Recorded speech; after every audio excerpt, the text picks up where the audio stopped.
ബഹിരാകാശവാസം അവസാനിപ്പിച്ച് സുനിത വില്യംസും ബുച്ച്വിൽ മോറും തിരികെ ഭൂമിയിലെത്തിക്കഴിഞ്ഞു. വാർത്താമാധ്യമങ്ങളെല്ലാം തന്നെ സുനിതയും മോറും നേരിടേണ്ടി വരുന്ന ആരോഗ്യ പ്രശ്നങ്ങളെക്കുറിച്ച് ചർച്ച ചെയ്യുമ്പോൾ നമ്മൾ മറന്നുപോകുന്ന മറ്റൊന്നുണ്ട്. വെറും 8 ദിവസത്തേക്ക് മാത്രമുള്ള യാത്ര സ്റ്റാർലൈനറിന്റെ തകർച്ചയും ഹീലിയം ചോർച്ചയും കാരണം നീണ്ടുനിന്നത് 9 മാസത്തോളമാണ്.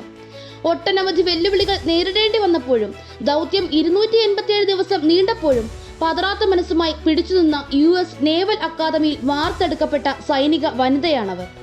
ഒരു ഇന്ത്യൻ വംശജയാണ് എന്നത് തന്നെയാണ് സഹയാത്രികനായ ബുച്ച്വിൽ മോറിന് നൽകാത്ത അത്രയും പ്രാധാന്യം ഞാനടക്കമുള്ള നമ്മൾ ഓരോരുത്തരും സുനിത വില്യംസിന് നൽകാൻ കാരണം.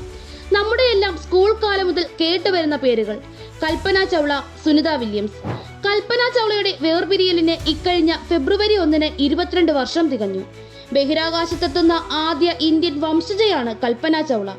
അന്താരാഷ്ട്ര ബഹിരാകാശത്തേക്ക് പോകുന്ന ആദ്യ ഇന്ത്യക്കാരനെന്ന ചരിത്രം കുറിക്കാൻ വ്യോമസേന ഗ്രൂപ്പ് ക്യാപ്റ്റനായ സുധാംശു ശുക്ല സജ്ജനായിരിക്കുന്ന ഈ അവസരത്തിൽ സുനിത വില്യംസ് തിരികെ ഭൂമിയിൽ കാലുകുത്തുന്നത് ചരിത്രം കുറിക്കാൻ സുധാംശുവിന് കരുത്തേകട്ടെ.